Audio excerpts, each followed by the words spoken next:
Sekarang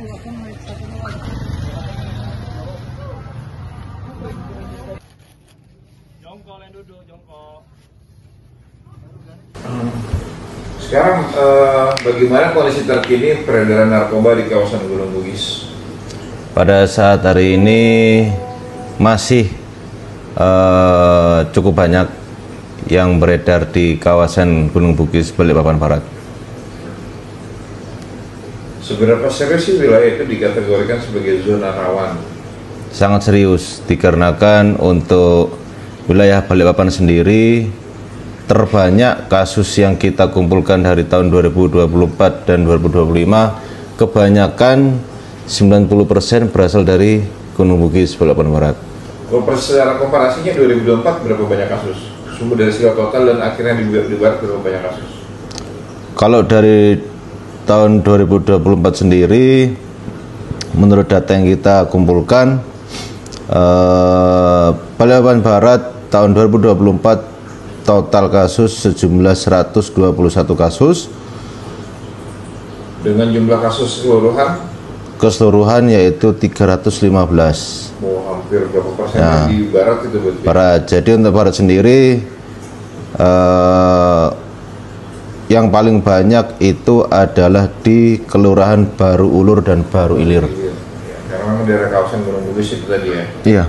Oke, kemudian apa pola peredaran yang paling sering ditemukan? Apakah jalur laut, darat, atau kurir lokal? Kemana dulu ini? Di daerah kawasan Gunung Bugis itu, ataupun mungkin yang tertangkap dan akhirnya dia mengambil di Gunung Bugis? Kalau dari Gunung Bugis sendiri itu barang paling banyak datangnya dari Samarinda. Dan dari Samarinda pun itu kami mendapatkan informasi berasal dari Malaysia, Singapura, dan itu melalui kebanyakan dari Berau. Nah, kalau dari Balikpapan sendiri ada biasanya melalui laut, kapal. Itu berarti menggunakan kurir berarti kan? Iya, menggunakan kurir. Kemudian jenis narkoba apa yang paling banyak dominan beredar di kawasan Gunung Bugis itu? Sabu-sabu. Jenis sabu-sabu ya, untuk saat ini sabu-sabu. Kalau dari total keseluruhan dari yang ditangani Polres Balikpapan kan ada berapa banyak BB ini selama 2024 dan 2025 jumlah BB-nya? Jumlah BB? Ya. Nah, kalau tahun 2025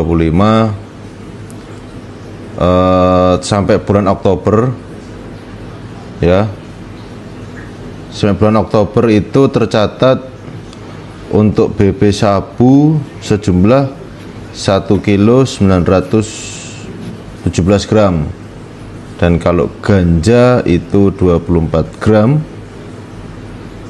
dan obat-obatan terlarang yaitu 1037 gram atau 1 kilo. Tadi kita balik lagi nih, berarti kan tadi barang-barang itu bilangnya katanya dari Samarinda. Berarti apakah ada keterkaitan antara jaringan Samarinda dengan jaringan Balikpapan? Kalau Samarinda seluruh Kaltim. Seluruh Kaltim, bukan Balikpapan saja. Oh, berarti jaringan dari Samarinda itu ke seluruh Kaltim. Ke seluruh Kaltim. Kalau modusnya para pelaku menyamarkan aktivitas mereka di tengah, itu kan tengah permukiman padat. Bagaimana cara mereka menyamarkan untuk sebagai seorang penjual ataupun pengedar? Modus yang kami dapatin dari tersangka yang kami tangkap yaitu biasanya mereka mendapatkan barang dengan cara dijejak atau ditelepon namun tidak diketahui orangnya yang mana.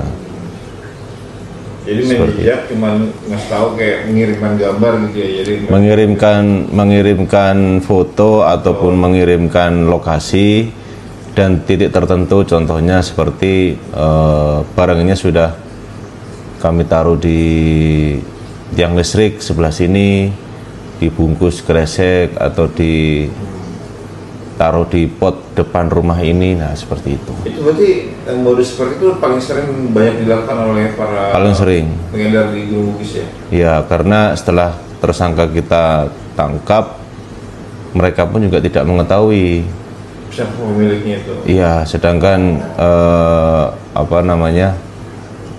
telepon dari manapun kita menghubungi nomor telepon yang yang tersangka itu sudah tidak aktif.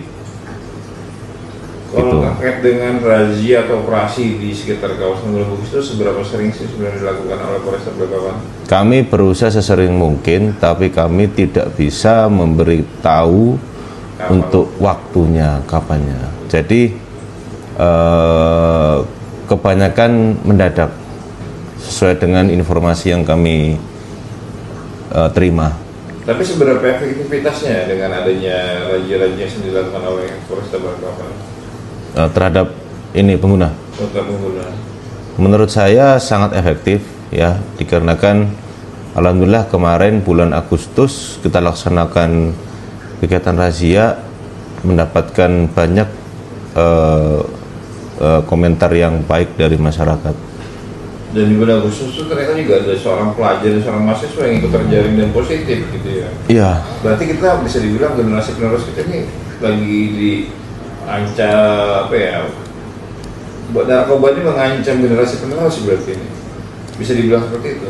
Bisa. Jadi kebetulan kami kemarin sudah koordinasi juga sama BNN, silaturahmi juga sama BNN juga. Kami melakukan kerjasama dalam bidang sosialisasi, dan kami sosialisasi kepada kami tujukan sosialisasi tersebut terutama kepada pelajar SMA dan mahasiswa gitu. Kemudian apa tantangan terbesar APH dalam penindakan misalkan medannya sempit atau resistensi warga atau faktor sosial?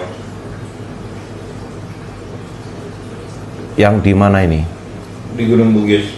Apa yang tantangan terbesarnya aparat dalam penindakan untuk di Gunung Bugis tersebut? Masyarakat. Kenapa? Karena masyarakatnya mendukung. Jadi kita agak sedikit kesulitan untuk mencari informasi. Karena ditutup-tutupin gitu ya? Iya. Seperti itu ya, masyarakatnya menutupi ya? Atau memberikan... Ini ada yang terjadi peristiwa ketika Opsnal melakukan penangkapan, mereka melakukan perlawanan dengan menusukkan badik gitu. Itu untuk dari Satlantas Polresta Balikpapan, khususnya dari Res Narkoba Polresta Balikpapan sendiri pernah mengalami seperti itu nggak sih, kayak ketika lakukan penangkapan atau penindakan mendapatkan tindakan yang lumayan keras dari para pelaku itu? Pernah. Itu seperti apa itu? Jadi itu terjadi tahun lalu 2024. Jadi ada anggota kami dari Opsnal yang melaksanakan penindakan di daerah Gunung Bugis.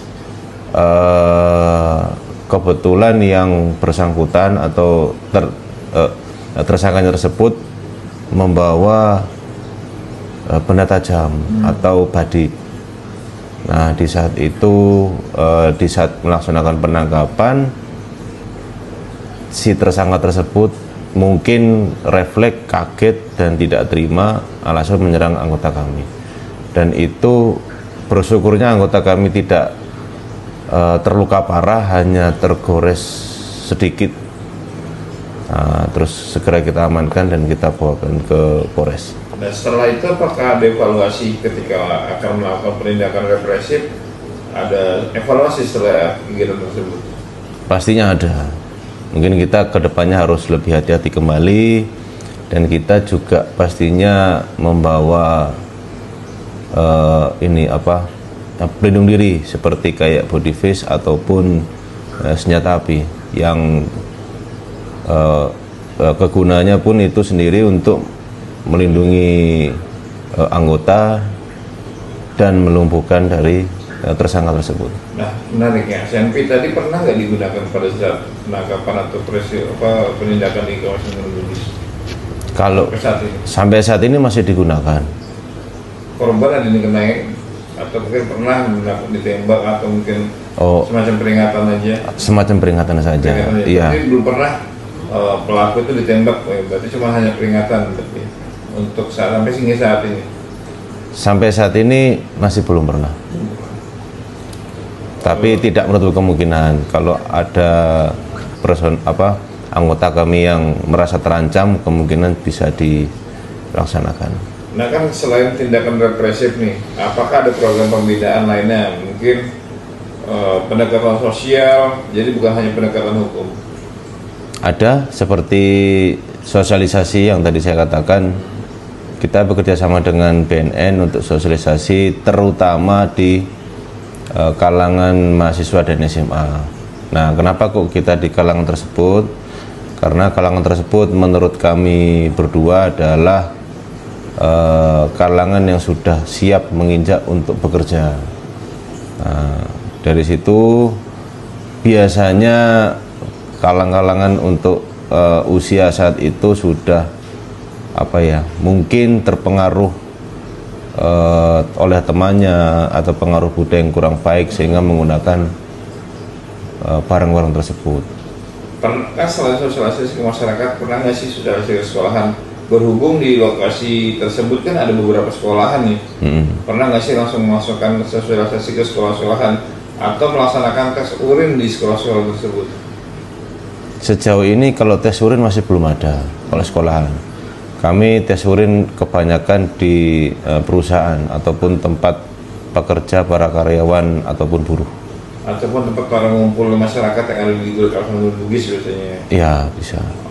Untuk saat ini berarti belum pernah melaksanakan sosialisasi sendiri gimana untuk ke sekolah-sekolah? Sudah pernah? Sudah pernah. Ya, alhamdulillah dapat respon baik. Kita pun sosialisasi dan meminta pihak sekolah untuk bekerja sama dengan kami dan BNN dengan cara memasang spanduk. Ya, spanduk kita pasang di sekolah tersebut supaya para mahasiswa dan SMA tersebut ingat selalu apa yang ada di spanduk tersebut. Oke, mungkin terakhir, apa harapan Polresta khususnya dari Satres Narkoba Polresta Balikpapan terhadap peran masyarakat di kawasan Gunung Bugis? Harapan kami untuk masyarakat Gunung Bugis yaitu agar segera sadar, ya kan, agar segera sadar dan tidak menyembunyikan ataupun menutup-nutupin ataupun bekerja sama untuk hal narkoba, dikarenakan narkoba tidak ada yang bikin generasi sukses, ya, karena narkoba akan merusak dan menjatuhkan generasi bangsa. Dan akhirnya dari dua orang tadi itu gimana ujungnya akhirnya? Apakah mendapatkan rehabilitasi atau seperti apa? Yang pastinya kita pasti melaporkan kepada orang tua, dikarenakan bagaimanapun juga mereka masih di bawah umur. Dan yang kedua, pasti kita juga memberitahukan informasi ini kepada pihak sekolah ataupun kepala sekolah untuk menindaklanjuti siswa tersebut ke depannya seperti apa. Dan kita memberikan bukan kewenangan kami lagi untuk terkait masalah urusan sekolahnya dia, yang jelas kami pasti akan memberikan rehabilitasi kepada pengguna siswa tersebut. Bagaimana jika suatu saat ini misalkan pada saat pelaksanaan razia kembali ternyata orang yang sama lagi yang didapatkan, kemudian apakah tetap rehabilitasi atau tindakan apa yang dilakukan? Mungkin akan kita lanjutkan kepada tahap penyidikan. Tahap penyidikan. Ya. Soalnya kan mungkin setelah berapa kali tes urin sudah berapa kali lagi terjaring kembali dan terjaring kembali seperti itu. Tapi selama ini pernah nggak seperti itu? Ada. Bahkan yang sudah masuk ke penjara pun bebas masih masih ada. Mungkin kan tadi peran masyarakat. Sedangkan gini, kalau misalkan masyarakat sendiri apabila ada melihat seperti hal-hal yang mencurigakan atau apa, Kak, bisa nggak sih melaporkan langsung ke dari Satres Narkoba Polresta Balikpapan terkait misalkan ada informasi ada warga yang melakukan aktivitas peredaran narkoba seperti itu, bisa nggak sih langsung melaporkan dan menjaga keamanan dari sang pelapor? Sangat bisa, karena kami sudah mendapatkan perintah yang terbaru juga. Sebenarnya sudah kami jalankan dari dulu, cuman ada pembaruan dari kepolisian sendiri, terpusat dari Mabes. Kita ada namanya hotline untuk Satres Narkoba, harus ada. Jadi kami di sini sudah membuka kembali untuk hotline, jadi bukan ke personal tapi ke institusi, hotline khusus Res Narkoba. Kalaupun ada masyarakat ataupun pihak keluarga ataupun siapapun yang melihat kejadian tindak penyalahgunaan narkoba, bisa menghubungi Res Narkoba seluruh Indonesia, bisa. Kalau di ini hotelnya di mana? Ada di kami sudah menyebarkan nomor HP untuk hotline yang digunakan di sini. Download Tribun X sekarang, menghadirkan lokal menjadi Indonesia.